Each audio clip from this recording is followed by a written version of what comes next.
कि पुतिन और Xi Jinping का माइक खुला रह गया था। और जब माइक खुला रह गया तो इन दोनों के बीच की कुछ बातें बाजार में लीक हो गई। जो बातें लीक हुई उससे ये पता चला कि ये दोनों 70-72 साल के जो वृद्ध हैं, वो इन दिनों 150 साल का होने की फिराक में बैठे हैं। इन दोनों के बीच की बातचीत में क्या कोई वाकई दुनिया को ऐसा हिंट मिला जिससे कि भविष्य में इंसान की उम्र को 150 साल से अधिक पहुंचाया जा सकता है? आइए मैं किस कंटेक्स्ट में बात कर रहा हूं आपको डिटेल में बताता हूं। पहले मैं आपको यहां का फोटो का थोड़ा सेंस डिराइव करा देता हूं। दुनिया की नजर में ये तीनों तानाशाह हैं। तानाशाह से मतलब ये सत्ता में जब से आए हैं लगातार बने हुए हैं, अपोजिशन इनके आगे एग्जिस्ट ही नहीं करता। किम जोंग उन की बात करें तो ये लगातार इनके पापा इनके दादा सत्ता में थे, अब ये सत्ता में है और इनके खिलाफ कोई भी व्यक्ति आवाज नहीं उठा सकता। चीन की बात करें तो यहां तो दूसरी पार्टी होती ही नहीं है, सिंगल पार्टी कंट्री है। तो जो पार्टी होगी कम्युनिस्ट पार्टी वही देश पर शासन करेगी। कम्युनिस्ट पार्टी का जो प्रेसिडेंट होगा वही देश का प्रेसिडेंट कहलाएगा। बात की जाए पुतिन की, पुतिन ने अपने लिए सारे नियम ही बदल दिए। जब से सत्ता में है सरकार के नियम बदल करके, चाहे नियम पहले कहते थे कि आप 2 ही बार सत्ता में रह सकते हैं, नियम बदले, फिर से तीसरी बार आ गए, कार्यकाल को 6-6 साल बढ़वा लिया, आजीवन तरीके से रूस के ऊपर काबिज हो गए। तीनों ही अब एक तरह से सरकार में पूरी तरह अपने देश के अंदर रहने वाले व्यक्ति बन गए। लेकिन महत्वाकांक्षाओं का क्या है? महत्वाकांक्षाएं हैं कि जब सत्ता में हैं तो जितने दिन हो सके इसका सुख भोगें। और इसी सुख के चलते ये लोग अपने वृद्धता यानी बुढ़ापे की तरफ बढ़ते हुए इस एज नंबर को संभवतः देखकर परेशान भी होते होंगे। ऐसा मैं क्यों कह रहा हूं? क्योंकि ऐसी बातें इस तरफ चलते हुए इनके बीच के डिस्कशन से निकल कर बाहर आ गई। इनके बीच में लगे हुए माइक ऑन रह गए, जिसके चलते ये लोग जो आपस में बतिया रहे थे वो बात बाहर निकल कर आ गई और वही हेडलाइन बन गई कि दोनों 150 साल तक जिंदा रहने की चर्चाएं कर रहे हैं। आपके दिमाग में बहुत बार यह प्रश्न रहता है कि जब भी इस तरह से राष्ट्राध्यक्ष मिलते हैं तो बातें क्या करते हैं, जब इस तरह से चलते हैं तो इन लोगों के बीच में कन्वर्सेशन क्या होता है, असल में चर्चा होता क्या, मतलब टॉपिक ऑफ डिस्कशन क्या होता है। ये लोग ये तो नहीं देखकर हंस रहे होते हैं, देख देख देख कैमरा देख रहा है अपनी तरफ, अब देखो दूसरा देखकर क्या सोच रहा होगा, या फिर ये वाकई में अपनी ही बातें कर रहे होते हैं। राष्ट्राध्यक्ष लोग जब मिलते हैं तो बातें क्या होती हैं, तो वो बातें इस समय इनकी बातचीत जो है वो पब्लिक डोमेन में बाहर आ गई। बाहर आई तो हेडलाइन बन गई और हेडलाइन के अंदर यह बात मेंशन हुई कि हॉट माइक ने इनकी बातों को कैप्चर कर लिया कि शी और पुतिन क्या डिस्कस कर रहे हैं ऑर्गन ट्रांसप्लांट को लेकर के। रॉयटर्स में यह खबर छपी, लेकिन रॉयटर्स को यह चीनी मीडिया के द्वारा क्लेम किए जाने के कारण न्यूज को हटाना पड़ा। क्यों हटाना पड़ा? क्योंकि उन्होंने कहा कि इस पर पूर्णतया हमारा अधिकार है, आपको यह न्यूज हटानी पड़ेगी। एक तरह से कॉपीराइट मिल गया राइटर्स को, तो इन्होंने वो उसको हटा दिया। कुल मिलाकर के बात यह रही कि साहब इन लोगों के बीच में जो बातचीत हो रही थी वो मीडिया के अंदर आ गई और वो बातचीत को प्रेशर में हटवाया गया। इससे और पुख्ता हो गई कि यह बातचीत सही थी। इस सत्यता को देखते हुए लोगों के मन में जिज्ञासा जगी कि क्या भाई साहब इन्होंने कोई तोड़ ढूंढ लिया है जो ये 150 साल, क्योंकि दोनों की उम्र 72 साल है इस समय, और इस समय के जितने भी मतलब राष्ट्राध्यक्ष हैं वो लगभग इसी उम्र के आसपास के लोग हैं। तो ऐसा क्या इन्होंने कोई ऐसा चीज ढूंढ लिया है क्या जिससे ये 150 साल तक रह गए, और अगर ये रह गए तो 150 साल तक सत्ता पर काबिज रहेंगे? तो आज के सेशन में मैं कुछ ऐसे ही राष्ट्राध्यक्षों की बात आपसे साझा करूंगा जिनमें कभी ये सनक थी कि वो अमरता को प्राप्त हो, जो राजपाट वो भोग रहे हैं वो जिंदगी भर भोगें और लंबे समय तक भोगते रहें। और ऐसी जो कथाएं हैं, ऐसी जो कहानियां हैं, ऐसे जो तथ्य हैं, ये इतिहास में भरे पड़े हैं कि कब कब किस राजा ने, किस फिल्म स्टार ने, किस उद्योगपति ने अपने आप को आजीवन इस माया के भोग को भोगने के लिए सक्षम करने का प्रयास किया है। ऐसी बहुत सी कहानियां तो मार्केट में ऑलरेडी उपलब्ध हैं। बात चाहे फिर रावण की ही क्यों ना हो, जिसने मरने से बचने के लिए खुद काल तक को अपने पास में बंदी बना करके रख लिया, ऐसी कहानी सुनने को आपको मिलती है। तो भाई साहब ये लोग कुछ ना कुछ तो प्लान कर ही रहे हैं, तो आज विस्तार से चर्चा करेंगे। तो मेरे प्यारे साथियों, विक्ट्री डे परेड के अंदर ये लोग आपस में बातें कर रहे थे। बातें क्या कर रहे थे? शी जिनपिंग कहते हैं कि पहले लोग 70 साल से ज्यादा नहीं जी पाते थे, आज 70 की उम्र में भी मानो आप बच्चे की तरह हो। तो पुतिन तो ऑलरेडी बच्चा बन के जीते ही हैं। पुतिन ने कहा हाँ हाँ, बायोटेक्नोलॉजी के साथ और अंगों के अनगिनत बार बदल जाने से माना जा रहा है कि लोग तो अब अमर भी हो सकते हैं। अब साहब ये अमरता की कहानी क्या है? भाई हमारे शरीर में जब वृद्ध होने की तरफ आप बढ़ते हैं तो शरीर के विभिन्न अंग, फिर चाहे लीवर हो, किडनी हो, हार्ट हो, ये सब अपने-अपने समय के साथ एजिंग इफेक्ट में ढल रहे होते हैं। इनकी एफिशिएंसी घट रही होती है। हार्ट की एफिशिएंसी घटते-घटते लगातार कम कम होती चली जाती है कि अब इतना परसेंट ही हार्ट काम कर रहा है या इतना परसेंट ही किडनी काम कर रही है, इतना परसेंट लीवर काम कर रहा है।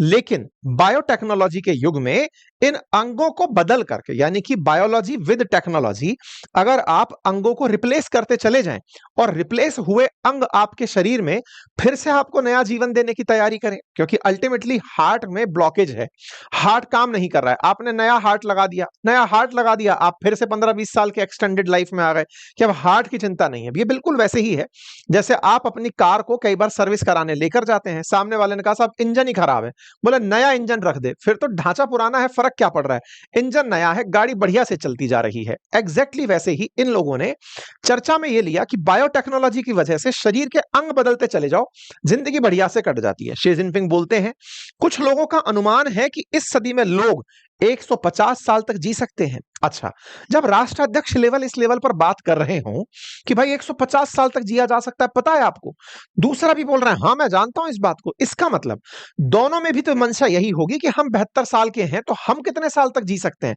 और अगर लोग मानते हैं कि 150 साल तक जिया जा सकता है तो फिर हम क्यों नहीं जी सकते। ये बात इन लोगों के बीच में हो रही थी और ये बात कुछ इस तरह से चलते समय हो रही थी। यहां पर यह बात निकल कर आती है, शी मंदारिन भाषा में बोलते हैं, उनका ट्रांसलेटर उसे अंग्रेजी में कन्वर्ट करके रशियन प्रेसिडेंट को सुना रहा होता है, रशियन प्रेसिडेंट अपनी भाषा में बोलते हैं, फिर ट्रांसलेटर कन्वर्ट करके सुना रहा होता है, और इनके बीच की जो आवाज है ये मीडिया में कैप्चर हो रही होती है। मीडिया बहुत दूर खड़ा होता है, इन्हें उम्मीद नहीं होती है कि ये बात कैप्चर हो जाएगी। देखिए आजकल बहुत उन्नत किस्म के माइक आ गए हैं, लिप की जो चलने के जो वो है उससे भी वो लिपसिंग से पता लगा लेते हैं कि आप बोल क्या रहे हैं। अब तो दूर दूर से माइक कैमरे की आवाज को कैप्चर कर ले रहे हैं। इनके ऊपर जो फोकस्ड कैमरा था उसने ये बात निकाल ली, और उस समय जो लाइव टेलीकास्ट हो रहा था वो इसी आवाज को ट्रांसलेट करने लगा, जिसमें शी जिनपिंग का कहना कि पहले लोग 70 साल तक हद जीते थे, आजकल 150 साल जीने लगे हैं, ह्यूमन अंग जो है वो लगातार ट्रांसप्लांट हो रहे हैं, पुतिन इसमें हाँ में हाँ मिला रहे हैं, बिल्कुल सही कह रहे हो, बायोटेक ने ऐसा कर लिया है। ये बात जैसे ही आई सुर्खियां बन गई। सुर्खियां क्यों बन गई कि ये लो साहब इनकी बात लीक हो गई। अब तो तानाशाह जो है, दुनिया के दो बड़े तानाशाह, ताइवान ने इसी तरह से इस बात को ट्वीट किया कि दो two dictators daydream about immortality, भाई अब हमको जीना है, हमको अमरता का वरदान प्राप्त करना है। बोले ये लोग इस तरह की चर्चाएं कर रहे हैं। तो अब सवाल यह आता है कि इन दोनों के बीच की चर्चा में केवल केवल भाई चल रहे हैं तो चलते चलते कुछ भी बतिया लिए कि कुछ प्रासंगिकता भी है। प्रासंगिकता है क्यों? क्योंकि दोनों की जो उम्र है उसके साथ साथ इनके द्वारा पिछले समय में की गई जो क्रियाएं हैं, क्रियाओं से मतलब इन्होंने क्या वाकई में कुछ ऐसे फैसले लिए हैं इन दिनों, क्या इन्होंने वाकई में अपने देश में रिसर्च में या बायोटेक्नोलॉजी में या इमॉर्टैलिटी को लेकर के कोई रिसर्च को फंड किया है क्या? तो आइए मैं आपको इनके बारे में थोड़ी जानकारी देता हूं।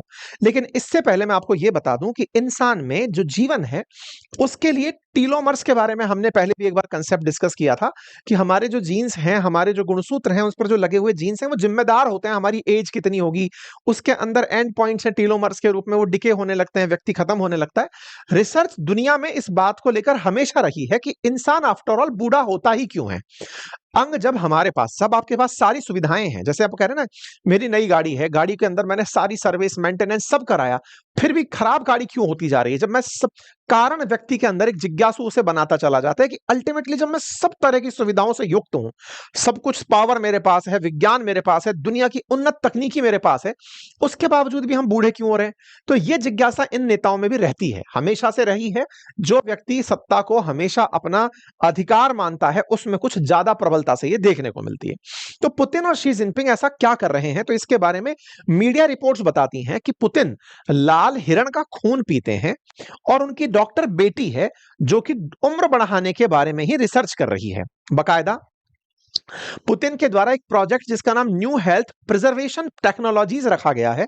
इस प्रोजेक्ट को 2030 तक 1.75 लाख लोगों को मरने से बचाने का लक्ष्य दिया गया है, जिसमें यह पता चलता है कि पुतिन अपने करीबी हैं एक मिखाइल कोवालचुक नाम के जो व्यक्ति हैं उनसे बोलते हैं कि आप अमरता पर रिसर्च कीजिए, अब आप कोमालचुक क्या कर रहे हैं, वो ऑर्गन प्रिंटिंग टेक्नोलॉजी पर काम कर रहे हैं। अब ये ऑर्गन प्रिंटिंग टेक्नोलॉजी क्या है भाई, ऑर्गन को प्रिंट निकाल कर, क्या 2D में प्रिंट निकाल कर। अब अच्छा 2D 3D क्या है, जैसे एक पेज है, मान लीजिए कि ये खाली पेपर मेरे पास में रखा हुआ है, एक पेज है जैसे मान लीजिए मेरे पास, ये पेज आपके सामने लंबाई चौड़ाई में तो है, मोटाई में नहीं है, मतलब थिकनेस इसकी बहुत कम है। दो ही डायमेंशंस मैं इसकी बता सकता हूं, मतलब चौड़ाई बता सकता हूं, लंबाई बता सकता हूं, मोटाई नहीं बता सकता।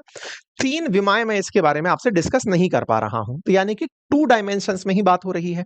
लेकिन अगर मैं आपको इसके बारे में मोटाई का भी जिक्र करने लगूं कि ये पेज इतना मोटा है, यानी कि 3 डायमेंशंस में अगर इसकी बात करने लगूं, तो वो 3D हो गया आसान भाषा में। अब अगर मैं 2D की बात करता हूं, तो प्रिंटिंग मशीन में अगर मैं इस कागज को डालूं, तो ये कागज वैसा की वैसा ही एक और प्रिंट निकाल देगा। ऐसे ही अगर मैं मेरा एक शरीर का अंग निकालकर किसी प्रिंटिंग मशीन में डालूं और कहूं कि ऐसा की ऐसा निकाल कर दो, तो वो 3D प्रिंटिंग हो गई। मैंने अंग हार्ट डाला, मशीन में डाला कि यही बना कर दो। अब आप कहेंगे सर क्या फोटो खींच के देगा क्या? नहीं नहीं नहीं, यहां तकनीकी बदल जाती है। मान लीजिए हार्ट ही आपने किसी मशीन को देकर कहा कि इसको एज इट इज प्रिंट मार कर दो, तो ये सुनने में प्रिंटिंग है, असल में ये प्रिंटिंग नहीं, इंजीनियरिंग है। इंजीनियरिंग में क्या है, हार्ट तमाम कोशिकाओं से मिलकर बना है, मसल्स लगी हैं, तमाम प्रकार की उसके अंदर वैज्ञानिकता लगी है ना। अगर वैसा की वैसा बनाना है, तो बहुत सारी चीजें ऐसी होंगी जो कि लैब ग्रोन तरीके से, यानी कि लैब में कोशिकाओं को विकसित करके हार्ट बनाने तक होंगी। लेकिन हां, जैसा हार्ट है वैसा की वैसा बना दिया, इसलिए इस शब्द को प्रिंटिंग बोला गया है। आजकल 3D प्रिंटिंग से घर भी बनाए जा रहे हैं, लेकिन इसका मतलब यह नहीं है कि घर बनाने के लिए प्रिंटिंग प्रेस को काम दिया गया है, नहीं। मशीनें हैं जिनमें कमांड दी गई, मसाला जितना भी मटेरियल है, पत्थर मतलब गारा, जो भी चूना, जो भी डलना है वो उसमें डाल दिया। मशीन ने उस ढांचे को एक ही बार में सिंगल कमांड से बना दिया। बनाने के लिए आपको मशीन की सहायता लेनी पड़ी, और जैसा आप चाहते थे वैसा की वैसा बनाकर उसने दे दिया। इस समय 3D प्रिंटिंग बायोटेक्नोलॉजी में एक बहुत बड़ा मील का पत्थर साबित हो रही है। लोगों का मानना है कि यदि कोशिकाएं जो अपने आप को अंग में परिवर्तित करती हैं, बायोलॉजी में ऐसी कोशिकाओं को स्टेम सेल कहा जाता है, आधारभूत कोशिकाएं कहा जाता है। ये कोशिकाएं अगर अपने से विकसित होने वाले अंग को वैसे ही विकसित करती ले गई जैसा अंग ये बनाती थी, जैसे आप और हमारा जब जन्म हुआ तो उससे पहले की जो बायोलॉजी है, जिसमें स्पर्म और एग का मिलना और जायगोट का बनना था, आज वो जायगोट इतने बड़े मानव शरीर में आपको दिखाई दे रहा है। यानी जायगोट नाम से जो जो युक्ति बनकर आई थी, वो आज पूरी तरह से पूरे शरीर में विकसित हो चुकी है, तमाम वो अंग बना चुकी है। अर्थात कोशिकाओं में तमाम प्रकार के विभाजन हुए और हमारे शरीर का निर्माण हुआ। विचार कीजिए कि जायगोट जैसी ही कोशिकाएं अगर हमारे पास हों, जो पूरा पूरा इंसान विकसित कर दें, तो हमें केवल लेबोरेटरी में उन कोशिकाओं को रखना है, उन्हें भरपूर पोषण देना है, और ऐसा करके पूरा शरीर बना देना है। आपको यह बात मजाक लग सकती है, लेकिन यह स्टेम सेल के अंदर बायोटेक्नोलॉजी के माध्यम से हो रही है। आज कई ऐसे लोग जो अपनी नाल को या फिर अपनी स्टेम सेल्स को बचा के रखते हैं। अब ये स्टेम सेल्स भी 3 तरह की होती हैं, टोटीपोटेंट, प्लूरीपोटेंट और यूनिपोटेंट, शायद वो मैं नाम भूल रहा हूं। यानी कि आप कितने तरह से उसको विकसित कर सकते हैं, कौन से अंग विकसित हो सकते हैं। तो स्टेम सेल के माध्यम से अंगों का विकास विज्ञान की एक बहुत बड़ी ब्रेक थ्रू में कंसीडर किया जाता रहा है। बहुत सारे लोग बच्चा होते ही स्टेम सेल्स को सुरक्षित रखवाते हैं। स्टेम सेल्स लैब चल रही हैं जहां पर उन स्टेम सेल्स को सुरक्षित रखाया जाता है भविष्य के लिए, ताकि आने वाले समय में अगर इस व्यक्ति का शरीर में कोई परेशानी हो तो उस स्टेम सेल से उस विकसित अंग को दोबारा से बनाया जा सके। इस तरह की विज्ञान में अभी भी प्रयोग चल रहे हैं और यह हो रहा है। आज के समय में बहुत से ऐसे ब्रांड्स जो नॉनवेज बाजार में बेचते हैं, वो लैब ग्रोन मीट पैदा कर रहे हैं। मतलब कि बायोलॉजी से एक सेल उठाई और उस सेल को ही लैब में पोषक तत्वों से विकसित करके और उसे मीट में परिवर्तित कर दिया, चिकन में, मटन में, जिसमें भी परिवर्तित करना है, और वो दुकानों पर बिक रहा है। जैसे आप आर्टिफिशियल पनीर कहते हैं, ऐसे अब लैब ग्रोन मीट भी बाजार में चलता है। मैं ब्रांड का नाम कोट नहीं करूंगा, आप गूगल करेंगे तो भारत का नहीं, अमेरिका का एक बहुत बड़ा ब्रांड है जो इस समय नॉनवेज में लैब ग्रोन मीट ही यूज कर रहा है। चलिए फिलहाल के लिए वापस मुद्दे पर आते हैं। अर्थात विज्ञान ने यह तकनीक तो इजाद कर ली है कि वो कोशिकाओं को अंग तक परिवर्तित कर सकती है और अंग पुराने होते हैं, बूढ़े होते हैं और व्यक्ति मर जाता है। अगर यही सत्य है तो अंगों को तो रिप्लेस भी किया जा सकता है। यही बात तो ये लोग बोल रहे थे। इन लोगों की बात से ये निकल कर आता है कि अब रूस में 3D प्रिंटिंग, ताकि किसी व्यक्ति का शरीर में से हार्ट निकाल के लगाना ना पड़े, विज्ञान इस तरह से काम करे कि लैब में ही हार्ट बने, लैब में ही लीवर बने, लैब में ही किडनी बने, सब लैब में बने और व्यक्ति के अंदर फिट कर दी जाए। इसी तरह की रिसर्च फिलहाल चल रही है और यही काम पुतिन अपनी बेटी मारिया वोरोंत्सोवा के साथ भी करवा रहे हैं, जो कि एंडोक्राइनोलॉजिस्ट है, जो हार्मोन्स पर काम कर रही हैं। पुतिन के बारे में मीडिया में हालांकि बहुत कुछ चलता है, उनमें से एक बात उनके बारे में यह भी चलती है कि वो साइबेरियन लाल हिरणों के कटे हुए सींग का खून पीते हैं और उससे नहाते हैं। मैं इस बात की पुष्टि नहीं करता, लेकिन मीडिया में खबर है कि पुतिन ऐसा करते हैं, वो ऐसी चीजें करते हैं। उनके हिरणों से, ये टेलीग्राफ के अंदर ये खबर छपी थी, ऐसे हिरणों के साथ तस्वीरें कि इनके हिरण के सींग से कटे हुए खून से ये नहाते हैं, उन्हें पीते हैं। अगेन, चूंकि मैं यहां पर गवाह नहीं था, अखबार में छपी खबर थी, मैं आपको बस वो सुना दे रहा हूं। सुनी सुनाई की बात बातों पर करें तो बात चीन में भी ऐसी ही चलती है।